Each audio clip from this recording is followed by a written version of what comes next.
dengan orang yang maksiat, orang yang ahli sukan, dia kalau boleh nak tempat yang paling bagus, tak apalah bayar mahal sedikit. Tetapi kita dalam keadaan majlis kita ni percuma, ya, duduk depan pun tak ada bayaran lebih, duduk belakang pun tidak ada bayaran apa-apa, maka kita pilih, ya, yang menunjukkan kesungguhan kita dengan majlis ilmu. Yang kedua ialah berkaitan dengan penumpuan. Kita berikan sepenuh penumpuan kepada majlis ilmu. Jangan kita bersembang-sembang, jangan kita berlawak jenaka, jangan kita sibukkan diri dengan handphone dan sebagainya, kecuali kalau kita gunakan untuk tujuan mencatat ataupun merakam yang ada kaitan dengan ilmu. Yang ketiga, kita hormati, ya, apa-apa yang ada kaitan dengan ilmu itu, baik ustaz, gurunya yang mengajar ataupun kitab itu sendiri. Apabila kita pengajian berkitab, maka kitab itu kita muliakan, kita letak di atas ribaan atau di atas rehal. Ya, ini tiga adab yang zahir, yang ketara, yang boleh dilihat oleh orang lain. Ya, satu adab yang batin, itu antara kita dengan Allah Subhanahu Wa Taala. Ya, sentiasa kita itu memasang atau membetulkan niat kita hadir dalam majlis ilmu semata-mata untuk mendapat keredaan daripada Allah Subhanahu Wa Taala. Kerana kalau tidak ada keredaan daripada Allah Subhanahu Wa Taala, hakikatnya tidak ada makna kehidupan kita ni. Kita kembali menghadap Allah, bukan menghadap yang lain. Ya, harap-harap dengan redha Allah Subhanahu Wa Taala itu kita mendapat yang lain-lain juga, kebahagiaan dunia akhirat, kita dapat ketenangan, kita dapat kebahagiaan dan seterusnya. Baik. Kembali kepada tajuk jenis-jenis maksiat dan kesan-kesan buruknya. Atau ada yang catat lain?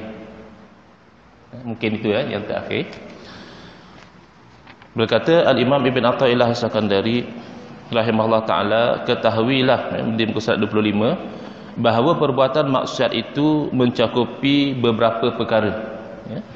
Pertama, bila kita buat maksiat kepada Allah Subhanahu Wa Taala, maka maksiat kita itu ada elemen mungkir janji. Itu disebut naqdul ahdi. Al-ahdi itu janji. Naqad kita putuskan, ataupun dalam bahasa kita mungkir janji. Dalam nota kaki itu dicatatkan sama ada mungkir janji dengan Allah Subhanahu Wa Taala, ya, alastu bi rabbikum qalu bala, ya, bukankah aku Tuhan kamu? Maka tuntutan daripada kita mengaku Allah Taala sebagai Tuhan adalah kepatuhan. Ya, baru-baru ni saya hadir satu majlis, ya, satu wacana berkaitan dengan pindaan kepada Akta 355 untuk memperkasakan bidang kuasa mahkamah syariah. Setakat ini mahkamah syariah dalam bab jenayah boleh jatuhkan 356, 3 tahun penjara maksimum, RM5,000 maksimum, dan 6 kali sebatan. Tapi 6 kali sebatan ni bukanlah sebatan sebagaimana dalam civil. Ini adalah sebatan syar'i yang tidak begitu kuat. Ya. Dan sebatan syar'i ini yang menyebat itu tak boleh sampai nampak ketiak. Masa kita mengaji dulu, ustaz bagi contoh, kalau kita letak buku di ketiak tu, kita sebab orang tu buku tak jatuh. Dia lebih kepada sebagai pengajaran, bukan untuk menyeksa ataupun mencederakan orang yang dijatuhkan hukuman. Jadi oleh kerana dirasakan yang maksimum itu tidak cukup, dia sebab undang-undang jenayah, tujuan dia yang paling utama disebut deterrent. Dalam bahasa Arab al-inzijar, ya, deterrent maksudnya nak mencegah penjenayah itu daripada ulang kesalahan itu, dan untuk mencegah orang lain yang belum buat jenayah daripada melakukan jenayah yang sama. Jadi RM3,000 maksimum. Takkan kesalahan kali pertama nak bagi maksimum, maaf RM5,000. Kadang-kadang kesalahan pertama RM1,000. RM1,000 bagi setengah orang tak ada masalah. Lagi kalau ada backup, misalnya bekerja dengan toke ke apa ke, toke boleh bagi. Tapi kalau naik sampai RM20,000, termenung juga. Katalah kali kesalahan pertama jatuh denda RM10,000. Dan yang aneh misalnya dalam bab penjara ataupun dalam bab denda tadi pun, dalam bab denda, kalau ada orang, ini CEO Iksim lah, saya punya bos lah, dalam ceramah dia pernah sebut macam tu. Kata dia dalam Akta Perlindungan Haiwan Liar, Orang yang membela binatang liar didapati bersalah boleh didenda sehingga RM50,000. Jadi kata dia, kalau ada siapa bela burung liar, dia akan didenda RM50,000 maksimum. Tetapi kalau dia biarkan burung dia jadi liar, faham kan? Bahasa kinayah dia tu, tak boleh lebih pada RM5,000, paling tinggi RM5,000. Jadi seolah-olah tak kena. Jadi nak diperkasakanlah biar dia boleh jatuhkan hukuman yang lebih berat. Ada polemik, ada orang tak setuju. Di bab wacana anjuran Karangkraf di Shah Alam. Jadi dalam program tu saya pun sempat tanya satu soalan. Saya minta kepada ahli panel MCA, sebab mereka selalu berhujah negara kita ni negara sekular. Jadi oleh kerana negara sekular, tak bolehlah nampak undang-undang Islam itu, undang-undang Islam sini, sebab sekular dia pisahkan agama dengan kehidupan awam. Agama ni benda peribadi. Tapi kalau bab undang-undang politik, pentadbiran itu tak boleh campur aduk dengan agama, itu konsep sekular. Jadi saya tanya kepada dia, dia setuju tak bahawa Malaysia negara sekular? Dan tolong kalau dia setuju, bawa bukti daripada perlembagaan. Sebab perlembagaan kita ada jelas sebut tentang Islam sebagai agama negara, bukan agama rasmi, agama negara. Yang kedua, antara lain agung disebut dalam perkara 37 Perlembagaan Persekutuan mengangkat sumpah untuk menjaga agama Islam pada setiap masa. Jadi tak tally lah, takkan sekular macam tu. Ada pula agama negara, ada pula ketua negara dia kena jaga agama pada setiap masa. Itu bukan ciri-ciri sekular. Jadi saya kata sila bawa bukti daripada Perlembagaan Persekutuan yang mengatakan Malaysia negara sekular. Jadi tak ada bawa bukti sampai sudah. Dia sebut pasal report rate. Report rate bukan undang-undang Malaysia, itu dia cuma report apa yang berlaku perbincangan sebelum perlembagaan digubal. Bila perlembagaan digubal, perlembagaan tu jadi rujukan. Itu undang-undang tertinggi negara. Undang-undang tertinggi negara pun letakkan Islam itu tinggi. Tiba-tiba mereka mendakwa sekular, tak ada bukti. Datang seorang peguam wanita lepas daripada tu. Saya pernah dengar nama dia sebelum pada itu, tapi orang ni pertama kali saya tengok. Dia pun nak participate dalam pertanyaan soalan tu. Tapi dia sebut, lepas dah agak emosi tu, dia sebut, saya orang Melayu, saya orang Islam, tapi saya tak nak terikat dengan undang-undang Islam. Kenapa nak paksa saya ikut, nak diktate saya dan sebagainya. Jadi itu sebenarnya satu perkara yang pelik. Saya pun rasa pelik. Dia ni lawyer. Sebagai lawyer sepatutnya tahu bila ada undang-undang, sama ada awak suka atau awak tak suka, you are bound by the law. Bukan semua orang suka semua undang-undang. Undang-undang yang ada sekarang ni kadang kita tak suka, tapi bila ada, kita kena patuh. Apatah lagi kalau kita itu mengaku bahawa kita hamba Allah, tiba-tiba kita maksiat kepada Allah Ta'ala, itu seolah-olahnya kita telah mungkir janji kita telah langgar pengakuan kita tersebut. Wa tahlila aqdil wuddi, dan merungkaikan ikatan kasih. Ini kita tengok sesama kita lah, manusia, ya? Anak kita mengaku kasih kepada kita, tapi apa yang kita pesan tak pernah dia buat. Misal kata, apa yang kita larang, itulah yang hari-hari dia buat. Atau dengan pasangan hidup kita, bukan main romantik lagi ayat dia, satu-satunya lah, apalah pemutiara lah, apalah dia ayat. Tapi kirim beli char kway teow pun tak sampai-sampai, ya. Kirim apalah, apatah lagi kalau sampai gelang, kalau sampai apa yang mahal-mahal. Jadi itu seolah-olah dia telah merungkaikan ikatan kasih, sebab tindakan dia tu lebih tajam daripada perkataan. Orang putih kata actions speak louder than words.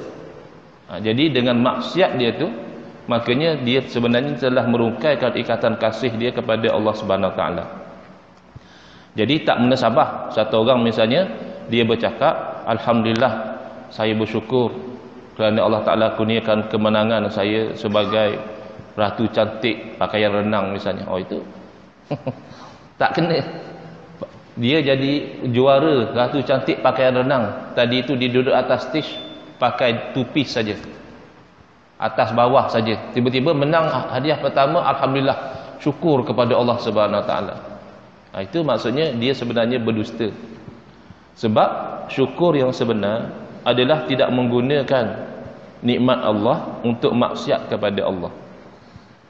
Kita pun manusia pun kita ada rasa tergurih sangat kalau orang yang kita tolong, dia gunakan pertolongan kita tu untuk hentam kita balik.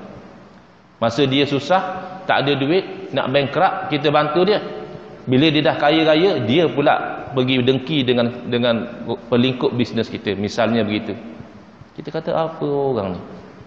Saya yang bagi dia duit modal, bantu dia naik, bila dia dah berjaya, dia pula buat benda-benda yang tak baik kepada diri saya. Itu kita manusia cuma kita bagi duit, kita tak bagi dia nyawa, kita tak bagi dia kesihatan, kita tak jamin dia kebahagiaan, pun kita dah terasa begitu. Bagaimana apabila seseorang itu maksiat kepada Allah Subhanahu Wa Taala, sedangkan segala-gala nikmat yang ada pada diri dia, kulit dia, mata dia, deria dia, tarik deria bau pun sudah kita tak ada selera makan. Kalau kita sesama kurang selera makan kita tu sebab tak boleh bau. Bau tu ada peranan untuk naikkan selera makan dan sebagainya. Segala-galalah nikmat yang ada pada diri kita tu adalah kurniaan Allah Ta'ala. Maka maksiat kita tu seolah-olah kita telah merungkaikan ikatan kasih kepada Allah Subhanahu Wa Ta'ala. Dan al-isar, al-isar ini adalah melebih-lebihkan. Melebih-lebihkan diterjemahkan sini hak manusia mengatasi hak Allah Subhanahu Wa Taala. Sepatutnya manusia tidak ada hak yang bertentangan dengan hak Allah. Bila Allah Taala bagi hak kepada manusia, kita boleh tunai, malah kita wajib tunaikan hak-hak itu. Tetapi sebenarnya bukan mengatasi hak manusia, mengutamakan hak manusia, tetapi mengutamakan pandangan, pujian, sokongan, minat manusia berbanding dengan hak Allah Ta'ala. Itu yang jadi kecoh A355. Kalau kita fikir apa yang nak kecoh A355, pernah dipindah dulu. Akta tahun 65, pernah dipindah pada tahun 84. Dulu penjara 6 bulan, naik penjara 3 tahun. Dulu denda tak 1,000 kalau tak silap saya, naik kepada 5,000. Tahun 84 tak ada orang bising, tak ada orang komplain. Malah salah seorang daripada speaker dalam forum tu, daripada DAP, Tan Seng Giau, apa nama dia, orang lama lah, ahli parlimen Kepung. Jadi Menteri Datuk Jamil Khair kata, saya bawa daripada dipanggil apa, Hansard Parlimen ni, catatan parlimen tahun 84. Beliau dah ada dalam parlimen, beliau ahli politik lama, veteran. Pada masa pindaan tu ada catatan beliau bangun ketika perbahasan nak meminda Akta 355 tahun 1984 masa zaman Tun Mahathir. Tan Seng Giau ni bangun. Jadi ditanya oleh speaker, kan dalam parlimen dia catat semua perbualan-perbualan yang berlaku dalam parlimen. Speaker tanya, YB ada apa? Bangun. Saya cari barang saya hilang, dia kata. Saya cari barang saya hilang. Kalau ikut catatan tu, senjata api dia tak jumpa cari. Mungkin ahli parlimen masa tu dia boleh pakai senjata api, dia tak jumpa, jadi dia bangun cari. Jadi tak ada yang komplain. Apabila tahun 2016 ni ada cadangan, bising. Kenapa? Kemungkinan disebabkan melihat umat Islam lemah. Kenapa lemah? Sebab berpecah belah. Daripada satu jadi dua, daripada dua pecah lagi, keluar lagi, buat lagi yang baru. Sampai bila kita nak buka, seorang kena tendang, buka parti baru, dua orang kena tendang, lagi parti baru, yang parti baru tu pun tendang lagi, keluar orang, parti baru lagi. Jadi oleh kerana melihat kita umat Islam tak kuat, jadi orang lain berani bersuara dan berani biadab, bukan setakat bersuara. Apabila almarhum Tuan Guru Datuk Dr. Harun Din meninggal dunia, kita Biasalah bila meninggal dunia, pertama innalillahi wa inna ilaihi raji'un. Kita doakan kebaikan untuk dia, rahmat untuk dia, ya. Yalah, walaupun tok guru, walaupun orang alim, bila meninggal serah pada rahmat Allah Subhanahu Wa Taala. Ada ahli politik DAP, Jeff Oy nama dia, dalam Twitter dia, dia kata adios. Adios ni apa? Bye bye lah, ya. Harundin, adios Harundin, dia kata let there be peace.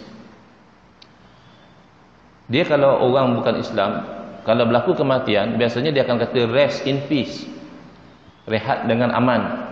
Awak dah meninggal, rest in peace. Bila dia kata let there be peace, seolah-olah dia buat double meaning kat situ. Seolah-olah dengan meninggalnya Tuan Guru Datuk Dr. Harundin, kita boleh dapat aman. Ada yang sampai tulis a good riddance, dia kata. Oh, ini baguslah, orang ni dah tak ada dah. Lepas tu ada pula yang komen di bawah tu. Dia kata orang yang selama ni duk jual air jampi meninggal dekat hospital moden. Itu masalah tak ngaji tauhid.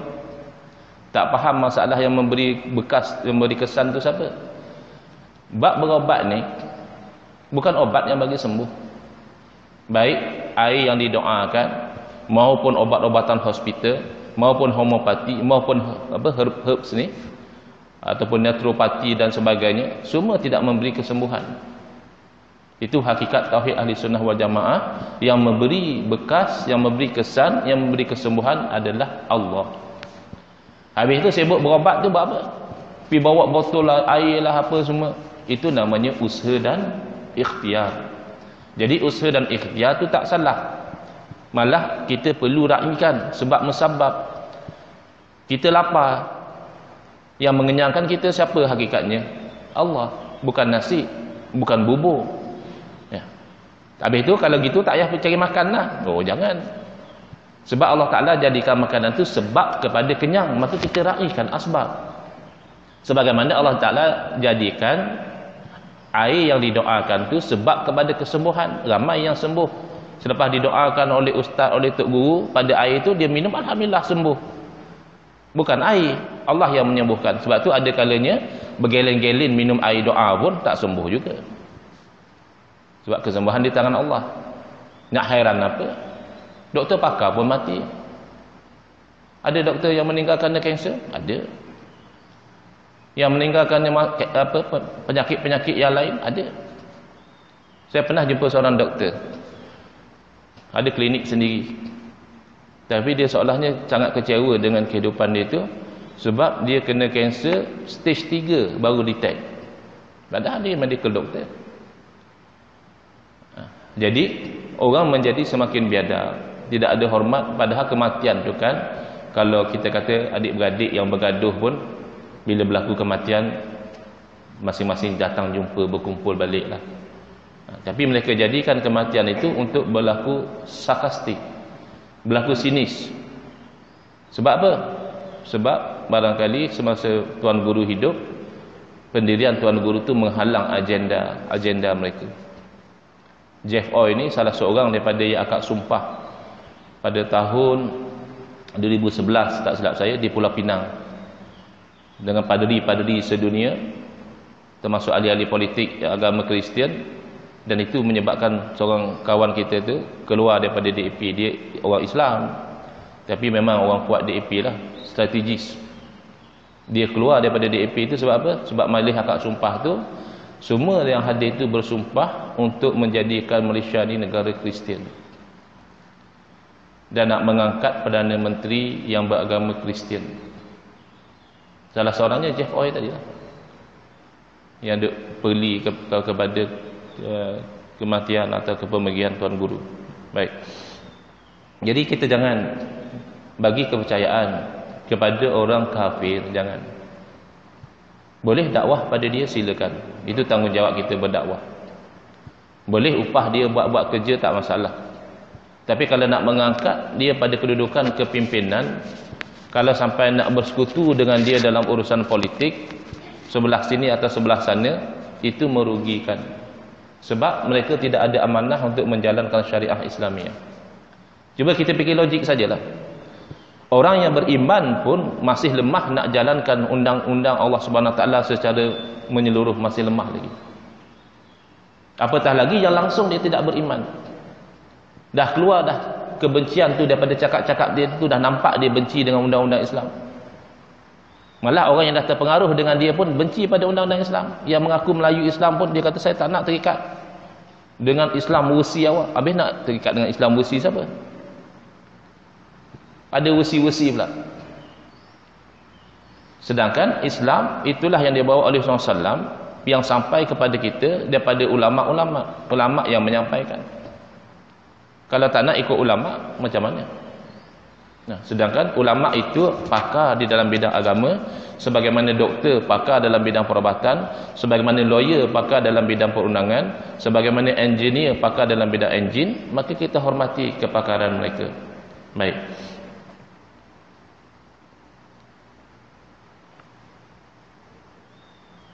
Kemudian isar alal maula, kita lebihkan manusia dan juga diri kita. Manusia itu termasuk diri kita. Kita melebihkan hawa nafsu kita berbanding tuntutan Allah Subhanahu Wa Taala. Kita sekarang ni, orang Melayu kita, orang Islam kita banyak bermuka-muka, cakap gunakan Islam, cakap gunakan ini, tetapi sebenarnya sama ada untuk tujuan pribadi ataupun untuk tujuan menggembirakan sekutu-sekutu yang beragama selain daripada Islam. Itu saja. Pandai bercakap, pandai berpidato, tapi sudah ada tunjangan, sudah ada sogokan daripada orang kafir. Berapa sebulan bayar? Akhirnya jadi parrot.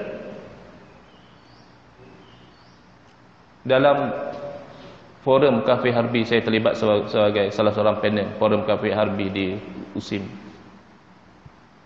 Dengan izin daripada Anthony Locke, kami akan sekolahkan DAP. Oh, nak sekolahkan DAP minta izin dia dulu. Sekolah apa macam tu? Nak tegur DAP tu dengan izin dia dulu. Tak kehina tu. Sebab kita menjual agama. Alasannya kita nak dakwah. Dakwah bukan dengan menghinakan diri. Bila kita tegas dengan agama kita, bila kita firm dengan agama kita, baru ada rasa hormat di kalangan orang lain. Macam mana kita nak dakwah dia? Dia pun nampak kita jual agama sendiri. Kalau agama ni baik, kenapa orang ni dah jual awal-awal? Jadi ini yang berlaku. Bila kita buat maksiat, kita sebenarnya melebihkan hawa nafsu kita, kita melebihkan pandangan manusia mengatasi perintah Allah Subhanahu Wa Taala. Patuh kita kepada hawa nafsu kita. Sedangkan Allah Taala bagi dah syarat untuk dapat syurga apa? Wa amma man khafa maqama rabbih wa nahan nafsa 'anil hawa fa innal jannata hiyal ma'wa. Orang yang takut akan kedudukan dia nanti di depan Allah Taala kena berdiri seorang diri, tak ada lawyer, tak ada penyokong, tak ada pengundi, seorang diri depan Allah Taala. Oh, dia takut. Wa nahan nafsa 'anil hawa, dan dalam masa yang sama dia menahan diri dia daripada mengikut hawa nafsu. Fa innal jannata hiyal ma'wa, maka bagi orang ini syurga tempat balasan dia. Dan dia telah menanggalkan jilbab. Jilbab ni orang perempuan pakailah, tudung. Ya, al-haya, rasa malu tu dah tak ada. Kita sesama manusia pun kan kita ada malu. Kalau ada orang tu biasa tolong bantu kita, apa-apa yang kita susah, anak kita nak masuk universiti dia bantu, isteri kita nak bersalin dia bantu, kita sesak perniagaan dia bantu. Sekali dia minta kita tolong, oh, kita tak tergamak nak tolak. Tak tergamak. Sebenarnya kita pun ada kerja kita juga, tapi mengenangkan jasa dan budi dia, kita rasa malu kepada dia. Maka apabila orang tu buat maksiat kepada Allah Ta'ala, sebenarnya dia dah buang dah tudung yang menutup, ya, rasa malu tu dia sudah buang daripada diri dia, dan bersegera kepada Allah dengan benda yang Allah Ta'ala tak redha.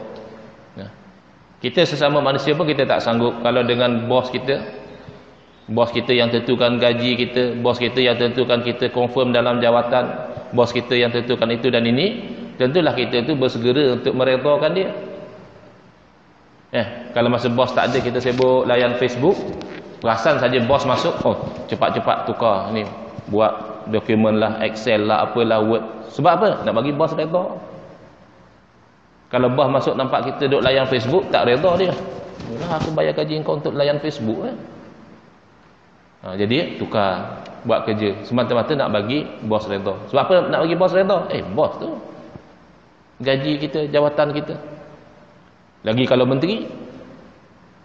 Tapi menteri tengok jugalah, time sekarang kita nak bagi menteri redha, kok-koklah dapat mudah sikit permohonan, apalah projek, apalah tender. So dekat pilihan raya, menteri pula nak bagi kita redha. Hantar SMS, happy birthday, selamat hari bapa, selamat hari ibu. Salah pula tu tarikh birthday kita.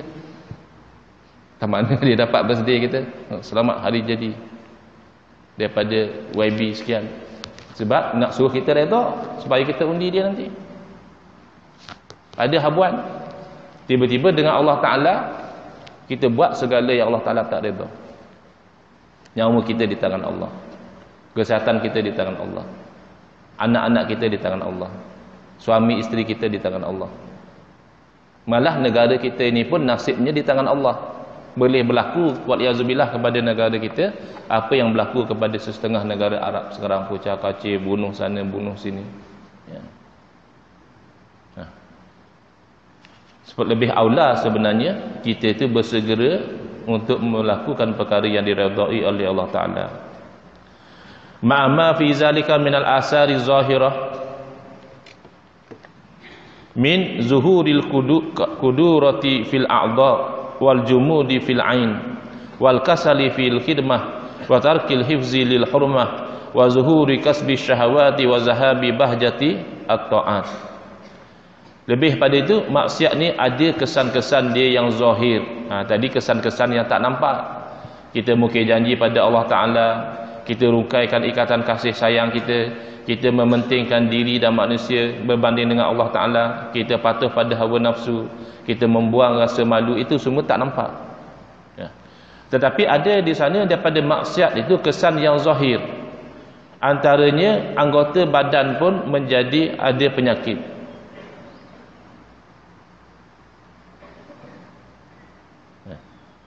Dia tak terjemah di sini kan dia.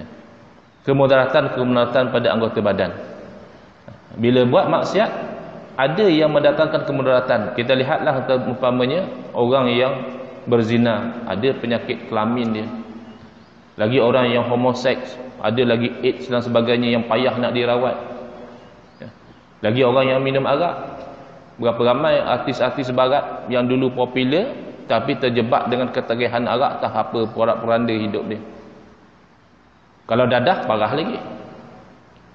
Kalau dadah yang moden ni, yang dia campur-campur ni, ais lah apalah, jadi lebih parah lagi. Pada anggota badan dah nampak dah keburukan hasil daripada kita tu melanggar perintah Allah Subhanahu Wa Taala. Atau berjudi. Berjudi itu ada penyakit pada otak dia.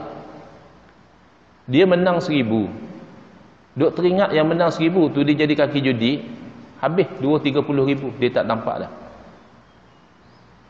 Sebab dia pernah kena sekali dulu 1000, dia duk angan-angan kali ni akan strike big, dia akan dapat banyak. Tapi yang dihilang, yang pinjam duit Along,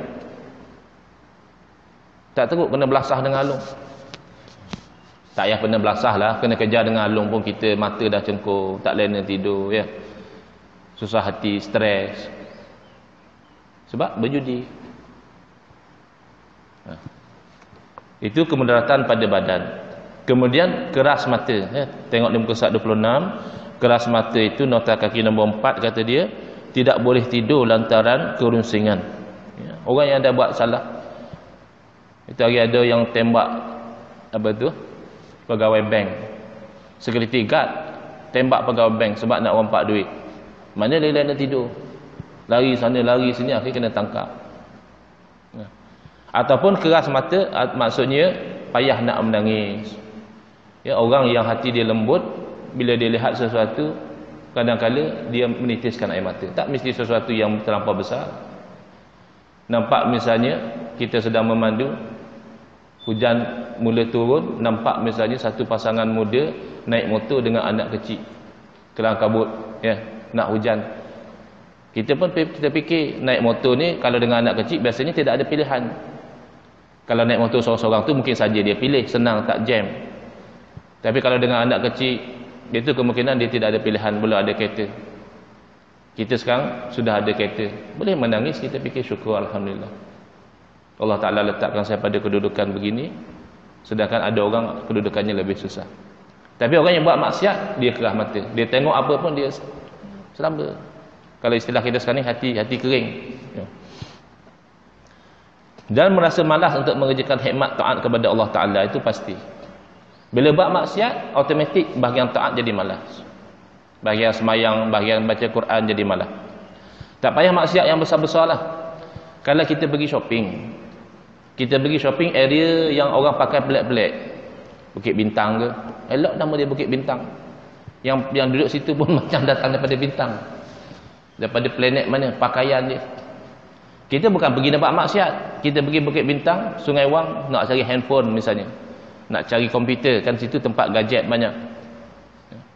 Tapi sekarang ni katanya dah ada digital apa, yang marah punya tu. Tapi kita tidak pergi untuk buat maksiat, kita pergi untuk beli barang, tapi dalam masa sama nampak itu nampak ini. Bila kita balik, ada kesan, agak rasa malas, agak rasa nak lambatkan semayang, agak rasa malas zikir. Belum betul-betul jadi kaki maksiat, baru terpalit dengan maksiat, sudah malas untuk kita tu taat kepada Allah Ta'ala dan meninggalkan ketaatan, memelihara kehormatan. Mulalah rasa tak malu, ya. Sekali, dua kali, akhirnya hilang tu rasa malu. Akhirnya lebih teruk pada itu, berbangga dengan maksiat. Bangga dengan maksiat ni dosa dia double. Kalau orang tu buat maksiat, dia masih malu-malu, menyorok daripada orang, dosa maksiat saja. Tetapi apabila dia dah terang-terangan, apa masalahnya? Nampak bagus, masalah pun minarak maju apa? Itu sudah dua dosa. Satu, dosa buat maksiat. Kedua, dosa berbangga ataupun dipanggil al-jahru bil maksiat, terang-terangan dengan maksiat, promosi.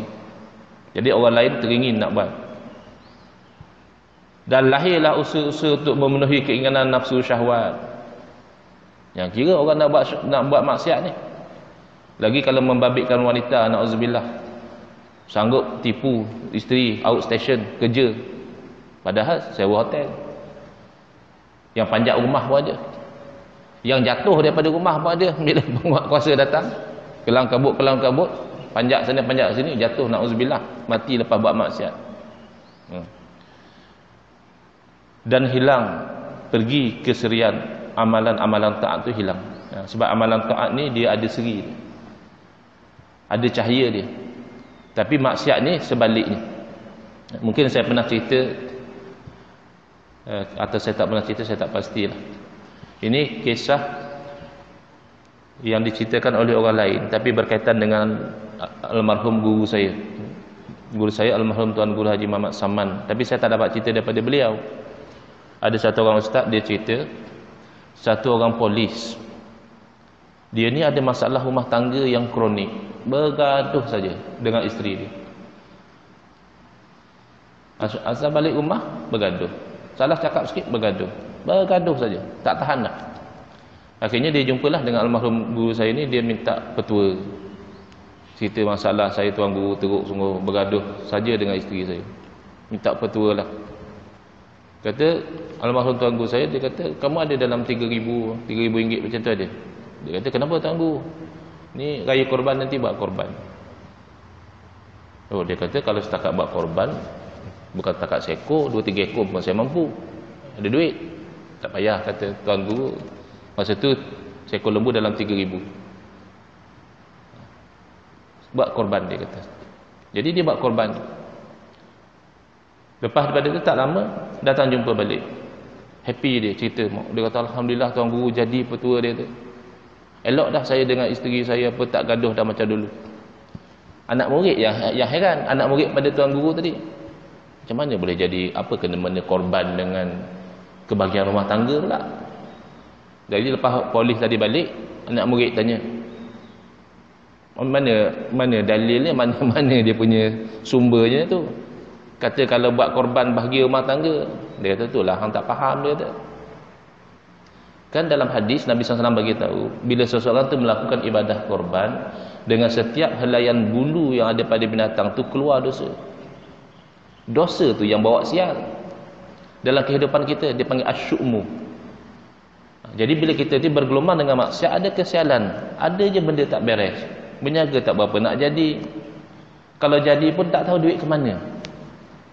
Ada orang berniaga macam tu. Bukan kata bisnes dia tak maju, maju berkembang. Tapi bila bab duit tak tahu ke mana duit dia pergi. Macam tak cukup memanjang. Bila berkeluarga pun ada masalah, dengan anak-anak pun ada masalah. Itu namanya kesialan maksiat. Maka bila dah keluar dosa-dosa tadi, hilanglah kesialan tu. Hilang ya bergaduh dengan isteri, bergaduh dengan suami tu. Jadi nak cari dalil khusus siapa buat ibadah korban bahagia rumah tangga, tak ada. Itu namanya istimbat. Sebab dalil mengatakan dosa itu ada kesialan, ada. Dalil yang mengatakan bila buat ibadah korban Allah Ta'ala hapuskan dosa itu pun ada. Baik. Sikit lagi ya, kita habiskan topik ni. Wa amma al-asarul batinah fakal qasawati fil qalbi wa mu'adadatin nafsi wa dhiqis sadri bisyahawat wa fuqdani halawatit ta'at wa taradu fil aghyar al-mani'ati min buruki syawarikil anwar wastila'i daulatil hawa ila ghairi zalika min taradu fil irtiyab wa nisyanil ma'ab wa tulil hisab. Adapun kesan-kesan buruk yang batin ya, tadi kesan-kesan buruk yang zahir ya, nampak kesan itu. Yang batin pula ialah pertama kerah hati. Apalah ceramah, apalah ayat Quran, apalah kematian, apalah musibah yang berlaku depan mata dia, langsung tak ada beri kesan. Dulu, lama dululah, saya ingat masa di universiti, awal masuk universiti, ada kecoh sekejap. Quran, ayat Quran tu hilang daripada mushaf. Bila orang tengok dalam mushaf tertentu tak ada ayat tu. Macam-macam takwil lah, ada yang kata silap cetak dan sebagainya, tapi ada yang kata tak, Quran tu Quran lama. Selama ni memang ada ayat tu. Kalau Quran baru beli, kita kata silap cetak. Ini Quran yang duk guna selama ni, tiba-tiba ayat tu hilang. Jadi orang, kami masa tu baru masuk universiti, masih muda-muda lagi lah. Ada kawan-kawan yang masuk nak pergi ke overseas tu, dia panggil apa? KPP, Kolej Persediaan Pelajar ke apa. Mereka ni ramai yang suka berhibur, pergi disco, pergi apa lah. Jadi bila berlaku Quran hilang ni, masing-masing agak kendur. Sebab ingat dekat nak kiamat dah. Dia kata ni agaknya dekat nak kiamat. Jadi masing-masing kuranglah nak pergi disco. Ada pula seorang pandai dia. Dah dia boring. Kawan-kawan ajak pergi disco, slow. Dia tak ada geng. Dia buat maksiat ni nak bergeng juga. Akhirnya dia kata, yang korang takut kenapa? Korang tahu tak? Kiamat kecil tu berlaku tiap-tiap hari. Tu mati tu kiamat kecil. Jadi apa yang korang nak risau? Akhirnya kawan-kawan yang tadi dah mula takut, betul juga. Pergi disco balik. Itu kerah hati. Tak dapat dia pengajaran daripada apa yang berlaku di sekeliling dia, daripada ceramah, daripada apa, tak dapat. Kalau dia tak dapat pengajaran daripada kematian, tak sah ceramah lah. Sebab Nabi SAW bagi tahu kafa bil mauti wa'izo. Cukuplah kematian tu jadi tukar nasihat. Kalau dengan kematian pun dia tak boleh dapat keinsafan, tak boleh teringat satu masa dia pun akan mati, makanya orang tu termasuk dalam orang yang kerah hati. Kenapa? Banyak buat maksiat. Dan nafsu degil. Kalau dia kata nak buat walaupun haram, dia langgar juga. Kemudian hati jadi sempit, dada jadi sempit. Kadang-kadang orang macam tu, dia cepat emosi. Kita kata, benda kecil je bang. Dia emosi. Sebab hati dia sempit. Itu tanda-tanda dia. Dan hilang kemanisan mengerjakan taat. Semayang-semayang juga tak rasa apa. Baca Quran pun rasa rimah, rasa panah. Apa lagi nak zikir, apa lagi nak wirid, apa lagi nak majlis ilmu, rasa lengoh, rasa panah. Itu namanya kesan yang batin. Hilang kemanisan. Tapi orang yang ada kemanisan taat, kita pun heran. baca Quran selalu, boleh pula bangun tahajud. Macam mana kita kalau dah tahajud tu nak manis apa, ngantuk, penat. Dia boleh dapat kemanisan sebab dia jauhkan daripada maksiat. Wa tali arus aghyar. Aghyar ni benda-benda yang selain daripada Allah. Asalnya ghair. Ghair tu yang lain. Aghyar plural dia. Tengok daripada nota kaki tu, aghyar ialah benda-benda yang selain daripada Allah. Jadi kita sibuk dengan selain daripada Allah Ta'ala. Kita perhati tengok. Seseorang tu kalau Allah Ta'ala nakkan kebaikan untuk dia, Allah Ta'ala akan jauhkan dia daripada benda-benda yang tak ada faedah. Tapi kalau Allah Ta'ala tak nak dia hampir dengan Allah, sentiasa dia sibuk dengan benda yang tak ada kena-mengena. Kadang sibuk dengan artis, kadang sibuk dengan cerita ahli politik, kadang sibuk, tapi membaiki diri tak ada. Muhasabah diri sendiri kurang. Kenapa? Sebab terhalang dengan dosa dan maksiat. Dan menghalang penerimaan sinaran nur hidayah ilahiyah. Kita nak jadi baik ini, pertama hidayah, dapat petunjuk dulu. Kedua taufik, dapat kita tu buat selari dengan apa yang Allah Ta'ala kehendaki. Tiba-tiba hidayah pun tak ada. Macam kita berjalan lah, naik kereta malam-malam, lampu tak ada, macam mana nak bawa? Lampu kereta tak ada, lampu jalan pun tak ada, bahaya. Begitulah orang yang dalam maksiat, tak nampak jalan dia. Benda yang tak berapa hari itu yang dia beria sangat. Tetapi benda yang nak bawa ke akhirat, itu dia tak langsung tak teringat. Kadang boleh dia beria dengan game lagi. Kalau budak-budak kita faham. Orang dewasa dah, galit, tak pergi semayang, Pokemon Go, nak kejar Pokemon. Itu adalah hidayah terhalang. Dan penguasaan oleh kerajaan hawa nafsu ke atas diri dia. Jadi nafsu naik jadi raja. Ara'aita man ittakhadha ilahahu hawa. Tidakkah kamu lihat orang yang mengambil sebagai Tuhan dia tu hawa nafsu dia. Jadi dia jadi hamba pada hawa nafsu dia. Apa yang hawa nafsu suruh, dia taat. Habis hawa nafsu suruh apa dia? Inna nafsa la ammaratum bisu. Sesungguhnya nafsu tu sangat menyuruh kepada benda yang buruk. Jadi dia dapat raja yang buruk. Sama dalam kehidupan kita. Kalau kita dapat pemimpin yang buruk, itu gambaran kepada diri kita. Telah diberitahu kepada kita, apabila kita tu berlaku zalim, maka Allah Ta'ala akan angkat ke atas kita tu orang yang zalim seumpama kita. Saya tak ada zalim pun. Zalim lah, kita tak letak sesuatu pada tempat dia. Perintah Allah kita letak di bawah, nafsu kita letak di atas, kita zalim. Makanya cara yang paling ideal untuk kita membaiki penguasa atau pemerintah adalah membaiki diri kita. Sooner or later Allah akan perbaiki siapa yang ada memerintah di atas kita. Boleh jadi dia jadi berubah, atau Allah Ta'ala ganti dengan orang yang lebih baik.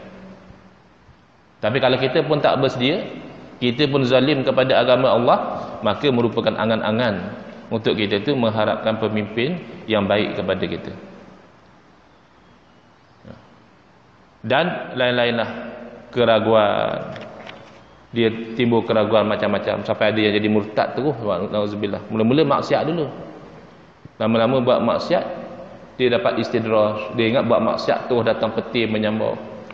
Rupanya dia kata, aku buat maksiat tak ada apa pun, duit banyak juga, badan sihat juga, terus-terus jadi murtad terus.